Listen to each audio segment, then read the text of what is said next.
Assalamualaikum warahmatullahi wabarakatuh. Perkenalkan, nama saya Neni Sumarni. Saya adalah owner dari Soto Mbok Ayu. Pengalaman saya ketika mengikuti KMB ke-21, saya merasa sangat terbantu. Saya sangat merasakan sekali manfaat dari KMB ke-21 ini, khususnya untuk bisnis kuliner yang saya jalani. Mentor saya adalah Mas Fauji, dan saya sangat berterima kasih sekali kepada mentor saya karena sudah diajarin banyak sekali ya. Yang tadinya ketika buka itu saya belum mempunyai laporan keuangan, saya belum mempunyai SOP buat karyawan, saya belum mempunyai standar rasa gitu ya. Kemudian saya juga belum bisa untuk membuat pemasaran yang bagus. Sama Mas Fauji saya ditanya dulu ya awal-awal itu tentang positioning bisnis saya, karena Mas Fauji merasa belum menemukan sebenarnya bisnis Bu Neni ini jualan apa sih gitu. Karena memang konsepnya ketika itu kan kafe, akan tetapi jualannya kok nggak ala-ala kafe gitu ya. Karena jualannya itu tradisional menunya, kemudian ada jamu, ada soto, ada kupat tahu dan lain sebagainya gitu. Kemudian sama Mas Fauji saya ditanya sebenarnya bisnis Bu Neni ini lebih ke mana gitu arahnya gitu ya. Kemudian dari laporan keuangan yang masuk atau kebanyakan konsumen yang masuk gitu, ketika itu penjualannya kok banyak di soto gitu. Kemudian sama Mas Fauji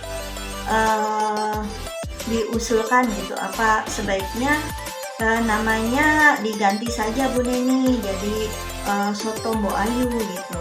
Jadi konsumen juga tahu oh ini tuh jualan apa gitu ya. Akhirnya tuh saya lumayan juga tuh untuk mengubah nama itu ya, karena kan saya sudah bikin pelang nama itu yang lumayan juga ini biayanya gitu ya.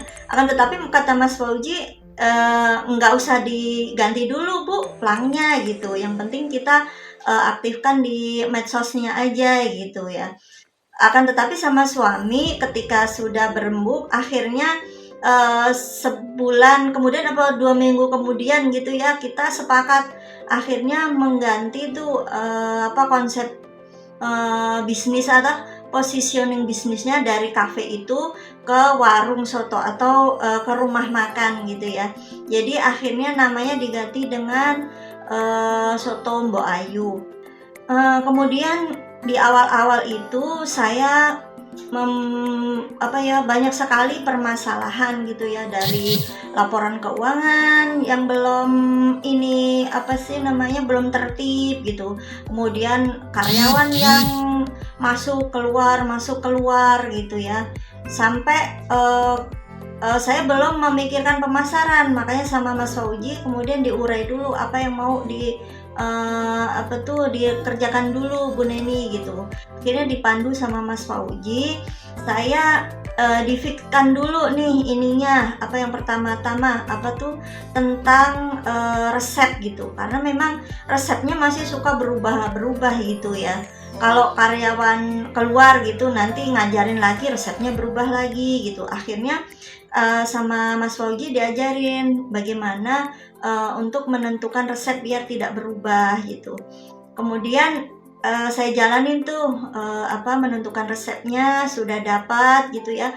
Kemudian bermasalah lagi dengan keluar masuk karyawan. Nah, sama Mas Fauji diajarin bagaimana untuk menentukan surat perjanjian di awal, bagaimana job desk-nya, bagaimana gajinya, bagaimana SOP-nya gitu ya di awal gitu.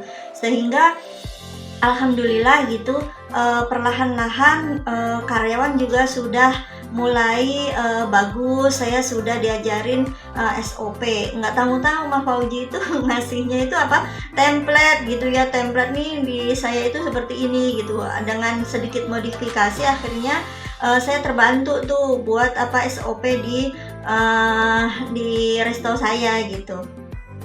Nah, ini yang menjadi tantangan selanjutnya itu adalah tentang laporan keuangan gitu. Sebenarnya profit nggak sih usaha Bu Neni ini gitu ya?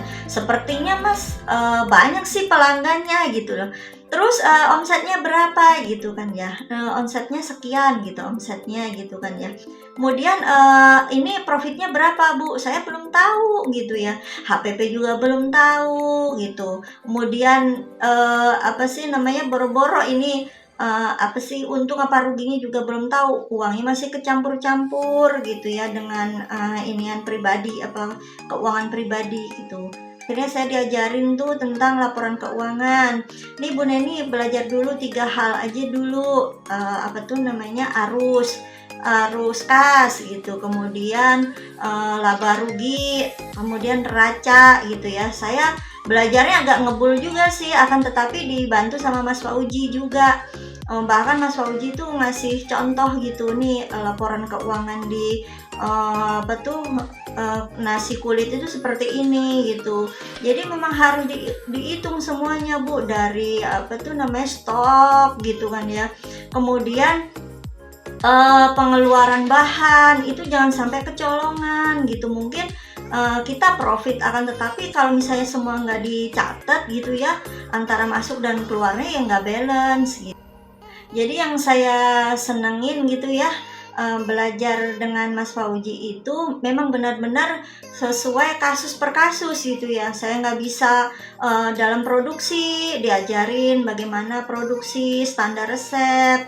Kemudian saya nggak bisa laporan keuangan, diajarin laporan keuangan, SOP juga diajarin. Kemudian dipantau. Pokoknya Mas Fauji bilang kalau misalnya ini belum selesai, belum clear, nggak boleh yang ini gitu ya. Sehingga saya merasa tertantang gitu ya untuk melakukannya itu urut gitu. Saya mengucapkan terima kasih untuk mentor saya, khususnya Mas Fauji dan mentor-mentor yang lain di TDA yang sudah menyedekahkan ilmunya gitu ya, sehingga bisa memajukan bisnis bagi rekan-rekan TDA yang lain. Terima kasih, mudah-mudahan apa-apa yang sudah diberikan mendapatkan pahala di sisi Allah Subhanahu wa taala. Wassalamualaikum warahmatullahi wabarakatuh.